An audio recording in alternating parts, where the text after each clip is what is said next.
할렐루야. 하나님께 사랑받으시고 하나님을 사랑하셔서 오늘도 이 귀한 주일 예배에 나오신 믿음의 자녀 한 분 한 분에게 하나님 우리 아버지와 주 예수 그리스도로부터 은혜와 평강이 넘치도록 이 말씀을 믿습니다. 이 시간 반전의 복음이라는 제목으로 하나님의 말씀을 선포하겠습니다. 우리 성도님들 어제 저녁에 또는 오늘 주일 예배 오시기 전에 스마트폰으로 SNS나 카톡 프로필 사진을 보시면서 깊은 묵상하고 오신 분 계시지 않습니까? 여러분, 이 스마트폰 안에 있는 분들 보면요, 너무나 멋진 인생을 사는 것 같습니다. 다들 좋은 데 여행 가시고 맛있는 음식 드시고 자녀들은 다 성공한 것만 같고 그렇게 화려하고 멋있어 보일 수가 없습니다. 그런데 참 묘하죠. 그 사람들의 멋있는 모습, 완벽한 모습을 보다가 다 보고 이제 끄면 뭐가 보입니까? 스마트폰에 검정 화면에 자기 얼굴이 비쳐 보입니다. 그러면 그 얼굴 보시면서 어떤 생각이 드십니까? 씁쓸하고 외로움을 또 경험하지 않으십니까?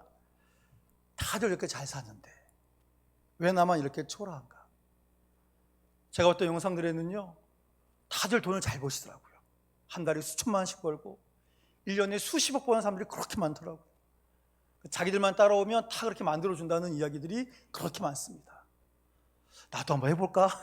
한 생각이 들 정도로 너무나 그들의 삶은 멋있지만 현실의 나를 보면 우리들은 나만 뒤처져 있는 것 같다, 이런 생각을 할 때가 많이 있습니다.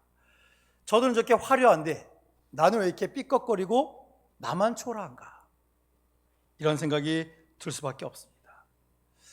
우리가 살아가는 이 시대는 우리에게 지독하게도 많은 자격을 요구하고 있습니다. 직장에서는 우리를 증명해야 되는데 뭘로 증명합니까? 연봉이 얼마나 되느냐, 직책이 얼마인가, 이것으로 자신을 증명해야 됩니다. 학교에서는 뭐로 증명합니까? 성적이죠. 좋은 성적 받아야지만 자신의 존재가 증명되는 것만 같습니다. 심지어는 가정이나 인간관계에서도 쓸모 있는 사람이다, 이런 인정을 받아야지만 인간으로서 존재 가치가 있는 것처럼 여겨지는 이러한 삶을 살고 있습니다. 우리는 치열한 성과주의 속에서 뭔가 성과를 내야만 되는 이런 것을 요구받고 있습니다. 그러다 보니 지치고 숨이 턱에 탁 닿아 있는 것만 같은 그 어려운 속에서 살고 있습니다. 그러다 보니 우리는 나도 모르게 이런 생각이 듭니다. 혹시 나만 낙오되면 어떡하지? 나만 쓸모없는 삶이 되면 어떡할까? 나 이 땅에서 버려지는 거 아닐까? 이러한 생각을 가질 수밖에 없습니다. 실존적인 두려움 때문에 우리가 참 힘들고 어려운 순간들을 살고 있습니다. 우리만 그런 게 아닙니다. 2000년 전에 오늘 성경 본문에 있는 사람들도 똑같았습니다. 오늘 누가복음 4장의 배경이 이렇습니다. 예수님께서 이제 온 일을 구원하기 위한 공생애를 시작하셨습니다. 여러 마을을 다니시면서 회당에 들어가십니다. 천국 복음을 전하시고요, 그 마을에 있는 병든 자를 고치시고 귀신 들린 자를 자유케 하십니다. 그래서 예수님의 소문이 많이 퍼졌습니다. 많은 마을을 그렇게 다니셨던 예수님께서 드디어 자신이 성장한 고향과도 같은 나사렛에 들어가셨습니다. 그리고 그 회당에 들어가서 선지서에 있는 말씀을 펼쳐서 천국 복음을 전하셨습니다. 그러자 그 회당에 있던 많은 사람들이 그 말씀을 듣고 기뻐합니다. 그리고 또 다른 기대감에 차 있습니다. 야, 저 사람, 저 친구, 우리 나사렛 사람 아니야? 저 사람이 그렇게 이웃마을에서 놀라운 기사와 이적을 행했다면서 그가 이제 우리 동네에 왔으니 우리는 자신 같은 고향 사람이니 남들보다 더 놀라운 일들을 우리에게 해줄 것이 아닌가, 그런 기대를 가졌습니다. 여러분 그렇지 않겠습니까? 우리 동네에서 유명한 사람이 나타나면 자기 고향을 생각하고 뭔가를 해주려고 하지 않겠습니까?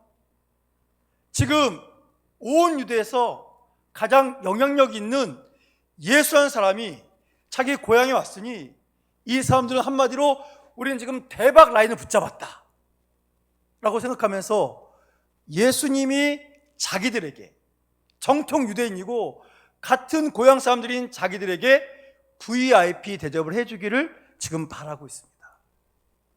지금 이 모습이 회당 안에 있던 모든 사람들이 갖고 있던 특별 의식이었습니다. 그 모습을 예수님이 다 알고 계십니다. 자신을 구세주로 받아들이지 않는 불신을 갖고 있으면서 표적만을 구하는 그들의 완악한 마음, 그 모습을 예수님이 다 알고 계십니다. 이제 그들은 예수님의 입술을 통하여 놀라운 일을 받기를 바라지만 예수님은 의외의 이야기를 하십니다. 바로 이방인들 이야기를 그들에게 들려주십니다. 여러분, 그때나 지금이나 유대인들은 이방인들을 굉장히 싫어합니다. 이방인들은 지옥의 땔감 정도로만 생각하고 있습니다. 현 시대에 이스라엘에 있는 유대인들도 예수님을 인정하지 않습니다. 예수님을 그리스도로 받아들이지 않습니다. 그들은 지금도 구약에 있는 말씀처럼 자기에게 보내줄 메시아를 기다리고 있습니다. 그래서 유대인들은 교인을 향해서 침을 뱉습니다. 그 정도로 이방인들을 멸시합니다. 그런 그들에게 예수님께서 이방인 이야기를 하십니다. 그 이야기를 들은 회당에 있던 사람들, 예수님이 처음에 말씀을 시작하실 때랑 180도 다른 반응을 보입니다. 우리 누가복음 4장 28절 29절 말씀 함께 봉독합니다. 시작. 회당에 있는 자들이 이것을 듣고 다 크게 화가 나서 일어나 동네 밖으로 쫓아내어 그 동네가 건설된 산 낭떠러지까지 끌고 가서 밀쳐 떨어뜨리고자 하되. 아멘. 자, 보십시오. 28절 보시면 조금 전까지 예수님을 향해서 기대감을 갖고 환호하고 있던 그들이 예수님이 전하신 말씀을 듣자마자 어떤 반응을 보입니까? 화를 냅니다. 화를 어떻게 냈다고요? 크게 냈답니다. 아니, 저 사람이 무슨 소리 하고 있는 거야? 어디 감히 우리 앞에서 이방인 얘기를 해? 너무 크게 화를 냅니다. 화만 내고 끝난 게 아닙니다. 29절 보세요. 어떻게 합니까? 이 나사렛이라는 동네가 산에 지어졌답니다. 그러니까 자기들 마을 끝에 가면 이제 벼랑이 있는 거예요. 낭떠러지가 있습니다. 너무 화가 나서 예수님을 그곳에 끌고 가서 어떻게 하려고 했다고요? 밀어서 떨어뜨려 죽이려고 했습니다. 아니, 예수님은 이 모든 것을 뻔히 알고 계시면서도 왜 어찌 보면 무모하게 그들에게 이 이야기를 하셨을까요? 이유가 있습니다.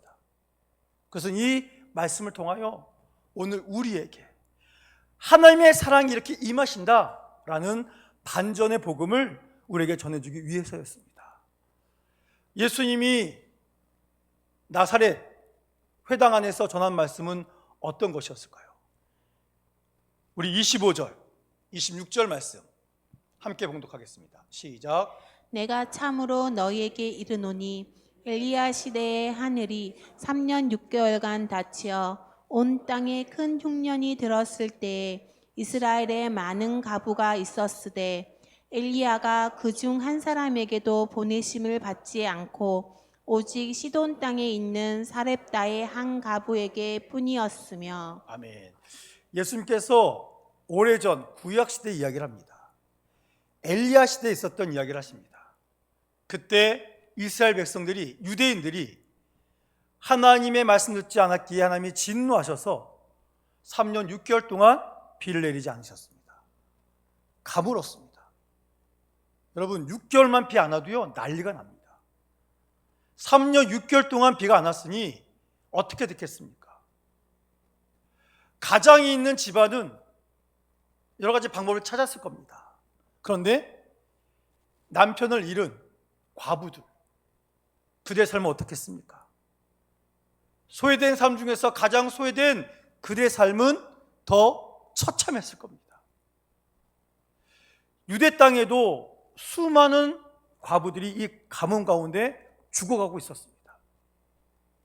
그 가운데서도 그들은 소망합니다. 하나님, 우리 좀 살려주세요. 하나님이 살릴 사람은 이방인이 아니고 우리 택함 받은 유대인들 아닙니까? 하면서 하나님께서 자신을 구원해 주기를 소망하고 계셨습니다. 그런데 당장 양식이 없어서 굶어 죽어가는 수많은 이스라엘 백성, 유대인 과부들을 뒤로하고 하나님은 엘리야를 어디로 보내십니까? 자, 26절 뭘 어디로 보내셨다고요? 시돈 땅에 있는 사렙다의 마을에 한 과부에게 보내셨답니다. 시돈 땅은 이방인 지역입니다. 유대인들 입장에서는 지역의 땔감들이 모여 사는 그곳에 소외되어 있는 한 과부에게 하나님이 엘리야를 보내셨답니다. 여러분, 이 과부는 너무나 심각한 상태에 있습니다. 오늘 우리로 따지면 그런 겁니다. 내일 월세를 내야 됩니다. 월세 낼 돈이 없습니다. 대출 이자를 갚아야 되는데 은행 통장을 보니까 마이너스입니다. 누구도 도와줄 사람이 없습니다. 기댈 곳이 없습니다. 그래서 빈 통장만 바라보고 골방에서 눈물 흘리는 그 기댈 곳도 없고 소망도 없는 그 여인에게 하나님께서 자신의 사랑을 보내셔서 그 가정에 생명의 양식을 공급해 주셨습니다. 여러분, 이것은 무엇을 우리에게 말씀하겠습니까? 아무런 스펙도 없고 소망도 없는 낙오자 같은 그 이방 과부에게 보낸 사랑을 통해서 자격이 차고 넘친다고 자부했던 이스라엘 백성들, 수많은 종교인들 뒤로하고 아무 자격도 없고 가장 낮은 곳에서 신음하는 이방인 그 여인을 콕 꼬집어서 생명의 양식을 공급한 것을 통해서 이것을 말씀하십니다. 나의 사랑. 하나님인 나의 사랑은 종교적 경력이나 세상의 조건 등 무슨 자격을 갖춰야만 공급되는 것이 아니고 하나님께서 택한 영혼, 사랑하는 영혼, 그 영혼에게 임하는 것이다 하는 이 반전의 복음을 우리에게 보여주고 있는 것입니다. 이뿐만이 아닙니다. 본문 27절 말씀 우리 함께 봉독하겠습니다. 시작. 또 선지자 엘리사 때에 이스라엘에 많은 나병 환자가 있었으되 그 중에 한 사람도 깨끗함을 얻지 못하고 오직 수리아 사람 나아만 뿐이었느니라. 아멘. 예수님께서 또 한 사람의 이야기를 하십니다. 그때는 엘리사 때였다라고 기록되어 있습니다. 여기 보시면 이스라엘에도 누가 많았다고요? 나병 환자가 많았다라고 말하고 있습니다. 나병 환자, 우리가 묻는 병이라도 하고 한센병이라고 하고 있지 않습니까? 지금 이스라엘에도 수많은 이 나병 환자가 있는데 하나님이 그들에게 사랑을 베푸지 않으셨습니다. 누구에게 하셨다고요?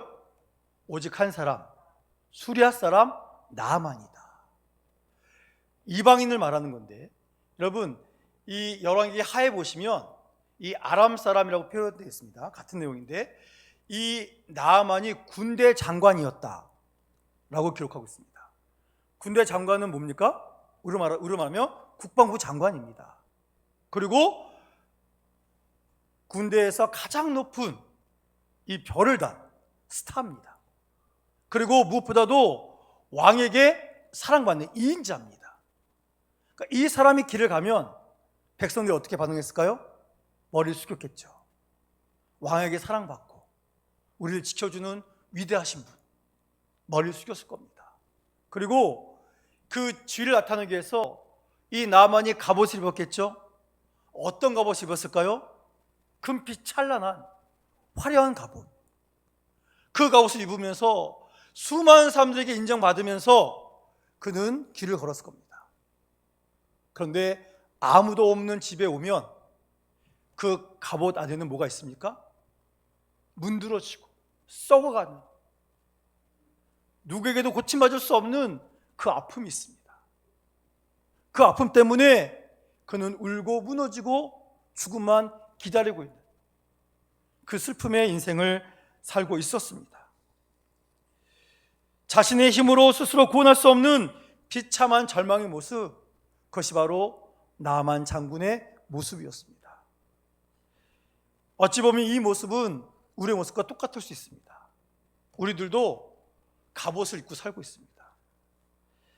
직장에서는 능력 있는 전문가라는 갑옷을 입고 있습니다. 사회에서는 체면, 학벌, 이 갑옷을 입고 살고 있습니다. 교회에서는 어떨까요? 나 아무 문제 없습니다. 나 잘 살고 있습니다. 하나님의 은혜 가운데 경건한 그리스도인으로 살고 있습니다. 이런 갑옷을 입고 아주 믿음 좋은 사람인 척 우리는 웃고 있습니다. 그런데 우리가 혼자 있을 때 그 갑옷들이 벗겨지면 우리의 모습은 어떨까요? 남들에게 차마 말할 수 없는 이 마음의 병, 정신적인 질병, 영적인 아픔, 우울감, 깨어진 가정의 아픔, 죄책감 등 수많은 문드러진 절대 고칠 수 없을 것만 같은 그 질병에 우리는 무너지고 있습니다. 이런 우리와 같은 나만에게 하나님께서 다가가셨습니다. 하나님은 나만의 화려한 갑옷 보지 않으셨습니다. 그의 높은 지책도 보지 않으셨습니다. 단지 그 갑옷 아래 숨겨져 있는 절대 고침받을 수 없을 것 같은 죽음만 기다려야 되는 그 아픔을 우리 하나님은 주목해 보셨습니다. 그리고 그게 말씀하십니다. 너는 나의 원수 나라 사람이다. 너는 나의 백성을 많이 죽인 사람이다. 그러나 나는 그것 보지 않고 오늘 네가 아파서 고통에 눈물 짓고 있기 때문에 내가 너에게 찾아온 것이고 내가 너를 고쳐주노라. 우리 하나님께서 말씀해 주셨습니다. 여러분, 바로 여기에 우리가 거부할 수 없는 반전의 복음, 그 은혜가 담겨 있습니다. 성도 여러분, 예수님 지금 이 말씀을 그들에게 전하고 계십니다. 그들의 기쁨을 위한 말이 아니라 그들이 반드시 들어야 되는 이 말씀을 전하고 있습니다.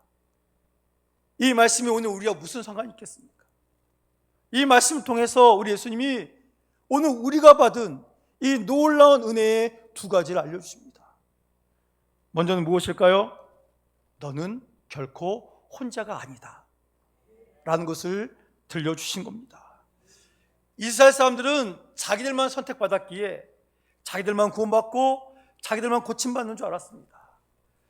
그런데 하나님은 오히려 버려진 자 같은 사렙다 과부를, 숨어서 눈물 흘리고 있는 원수 같았던 나만의 눈물을 이미 바라보고 세고 계셨습니다. 오늘 우리들이 세상에서 나는 혼자다, 나 너무 외롭다, 하나님이 나를 돌보시는 거 아는 것 같다, 이런 생각이 드신다면 여러분, 그때가 바로 하나님의 은혜가 나에게 공급되는 골든 타임인 줄로 믿으시기 바랍니다. 여러분, 주님이 우리와 함께 하십니다. 그러니 외로워하지 마시고 우리가 다가오신 이 반전의 사랑, 이 기쁨을 누리시기를 축복합니다. 두 번째, 주님이 말씀하십니다. 하나님의 사랑에 자격은 필요 없다. 여러분, 이 과부도 나암만도 공통점이 있었습니다. 그것이 무엇이죠? 그들은 하나님의 사랑을 받기엔 전혀 자격이 없는 철저한 자격 미달이다 라는 공통점이 있었습니다. 그들은 이방인이었고 가난했고 병들어 있었습니다. 우리는 착각합니다. 하나님의 은혜는 내가 무엇인가 열심히 해야지만 주어지는 보상이라고 우리가 오해하고 있습니다. 그런데 주님이 말씀하십니다. 너에겐 아무런 자격이 없어도, 아무것도 갖추지 않아도 나는 너에게 이 사랑, 이 구원을 너에게 주노라 말씀하십니다. 자격 없는 자에게 거저 주시는 전적인 은혜의 선물이 오늘 우리에게 주어졌습니다. 하나님께서 이미 대가를 다 지불하셔서 우리하여 얻으신 이 최고의 사랑을 우리에게 지금 공급해 주셨습니다. 그러니 여러분 분명히 기억하십시오. 오늘 여러분이 이 자리에 앉아 있는 것은 우연이 아닙니다. 여러분들이 어쩌다 보니 예배 자리에 앉아 있는 것이 아닙니다. 세상의 가뭄 속에서 통장 잔고가 비어버린 사렙다의 과부처럼 낙심하고 있는 그때, 화려한 장관의 갑옷 속에서 상처를 감추고 홀로 아파하고 있는, 울고 있는 그때에 하나님께서 우리를 지명하셔서 이곳에 계신 한 분 한 분을 콕 집어 지정하셔서 불러주셨기 때문에 이 자리에 있게 된 줄로 믿으시기 바랍니다. 우리의 삶이, 우리의 환경이 어떠하든지 우리를 사랑하시는 하나님의 사랑에서 그 무엇도 끊을 수 없습니다. 이 자리에 앉아 계시다는 것이 바로 하나님께 사랑받고 계시다는 증거임을 분명히 믿으시기 바랍니다. 그러니 여러분, 더 이상 세상에서 자기 자신을 증명하려고 무거운 갑옷을 붙들고 살지 않아도 됩니다. 하나님 아버지 앞에서 괜찮은 척, 강한 척 하지 않으셔도 됩니다. 주 옆에 나와서 하나님, 힘듭니다. 어렵습니다. 하나님, 저 살려주세요. 저 좀 붙들어 주세요. 자신의 연약함, 상처를 다 내려놓을 때, 있는 그대로 내려놓을 때 바로 그 자리에서 하나님의 놀라운 치유의 역사, 상처를 완전히 낫게 하시는 그 주님의 은혜가 임하심을 분명히 믿으시기 바랍니다. 그리고 더 이상 너는 가치 없다, 너 같은 사람은 사랑받지 못한다 라고 속삭이는 세상의 거짓말에서 귀를 닫으시기 바랍니다. 여러분, 예수님께서 오늘 우리를 살리기 위해서, 구원하기 위해서 자기 목숨을 주셨습니다. 자기 자신을 우리를 위해서 다 주셨습니다. 여러분, 어떤 분은 그러십니다. 목사님, 신앙생활하는 것이 너무 힘들어요. 다 참아야만 되는 것 같고 인내하는 것만 같아요 라고 말씀하십니다. 여러분, 잘못된 생각입니다. 여러분, 신앙생활이 뭔지 아십니까? 나 같은 사람도 사랑받는구나 라는 것을 매일 발견하는 행복한 순간이 우리가 하는 신앙생활입니다. 여러분, 예수님 믿을수록 주님 주신 이 말씀 복이 임하기 때문에 우리는 매일매일 주의 자녀가 누리는 참된 기쁨을 누리게 되는 것입니다. 우리는 이 행복을 누리며 살아갈 수 있습니다. 다른 이름이 아닌 오직 예수의 이름으로 믿는 자가 누리는, 하나님께 사랑받는 이 기쁨, 이 행복을 오늘도 우리가 누리며 살아가심을 분명히 믿으시기 바랍니다. 세상은 지금도 우리를 외롭게 만듭니다. 한숨 짓게 만듭니다. 낙심하게 만듭니다. 그럴 때마다 가슴에 손을 얹으시고 고백하십시오. 선포하십시오. 나는 자격이 없지만 나는 선택받은 하나님의 자녀다. 하나님께서 나를 회복시키신다, 나를 채우신다, 나를 고치신다, 이렇게 선포하시면서 기쁨과 감사의 고백으로 나간 우리 모두가 되기를 원합니다.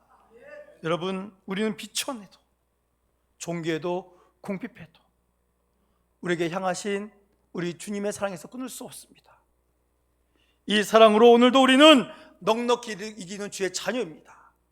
그러니 이 믿음을 기억하시고 오늘도 자격 없는 자에게 부어주신 이 사랑 안에서 참된 기쁨과 행복의 삶을 살아가시는 우리 모두가 되시기를 주님의 이름으로 축원합니다.